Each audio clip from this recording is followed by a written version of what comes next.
kila siku nyumbani, miguu njia kwa watu ya haya, yani nakusubiri kwa amna uvumba.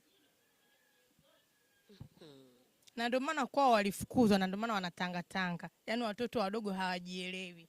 Kwa maana watu wamefukuzwa kwao. Huyo anayejiita Platinum, huyo mzuri kushinda wote duniani, kakoma na sura. Mtu anaenda kufanywa ili apate 10,000 tu akanunua t-shirt ya kuingilia. Sijui ndo Mswahili Kids, sijui. Yaani hata sielewi t-shirt za nini. Ili mtu tu apate hela akanunua t-shirt, afu anashindana na sisi. Mama. Umesema kuna kuhusu hela? Dola 2 kaiba. Kakimbia. Kaiba hela za watu dola 200. Mwenyewe sijui alikuwa anajua dola original, kumbe dola fake. Mwanamke. La. Unataka kuniambia alienda na akapata dola na pamoja na kuiba, lakini dola ni fake. Kakuadiwa aende kwa mwanaume. Huyo mwanaume kufika huko, huyo mwanaume sijui mwenyewe alikuwa anataka kumpa keshi, lakini yeye na tamaa zake kamfungia bwana bafuni kwa nje, kabeba zile dola 200, akajua akapata hela, kumbe dola ni fake. Usiniambie. Waseme na hayo. Mbona hawasemi?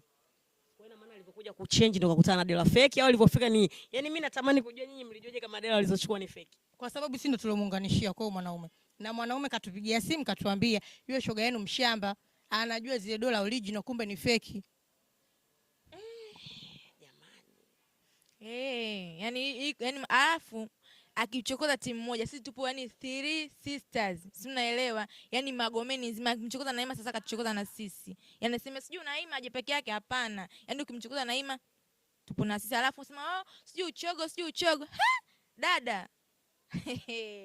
Nisiongee sana, naomba tukutane leo titi for 30. Nisimalize maneno. Alafu chengine siongee na mwanamke ambaye anaingia period kama mimi kwenye mwezi. Mimi nataka nione naye titi for 30. Nikamweza nguvu zangu kwenye maneno. Kwa hiyo leo tusiwasogee viwanja vya Samia Cup jamani.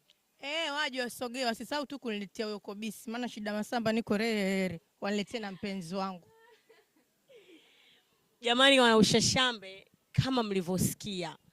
Yaani nataka kuambia hivi kwamba ule ugomvi mliouona pale, zile ngumu mlizonazo na pale, wale walikuwa ndugu wa kupika na kupakua. Ila mambo yamekuwa mengi, shoti zimekuwa nyingi, na katika umbea wangu kusikiliza hapa kwa makini, nimeona kama shoti imetokea kwa dada. Kwa nini? Maana yake pale Naima ameongea kwenye simu kwamba mlikuwa kwa dada mnaongea, sijui akaonyesha status, baadaye dada ndo akaja akawapigia wale kina na maana shoti kaitengeneza huyo dada. Yani sisi tunapigia kuongea nao kistaarabu, ila wao walivyopokea wamepokea kivengine, yani kishiali. Na sisi wanavyotaka na sisi tumetaka. Basi jamani, kesi bado mbichi. Ndugu zangu hapa, Bibie Gift na Sofia wanakuambia kesi ndo imeanza. Bila kumsahau nani? Naima.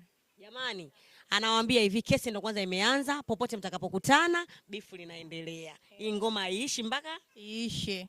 Tukutane leo Samia Cup jamani. Sisi wana Ushashambe Uswahilini tutakuwa lele wenye Uswahili wetu, tutakuja kuona watoto wa Uswahilini wanapambana vipi na mambo ya Uswahilini. Jamani, leo tunakutana Samia Cup. Tupo lele wenye Ushashambe wetu na kijiji cha Uswahilini. Tupo hapo.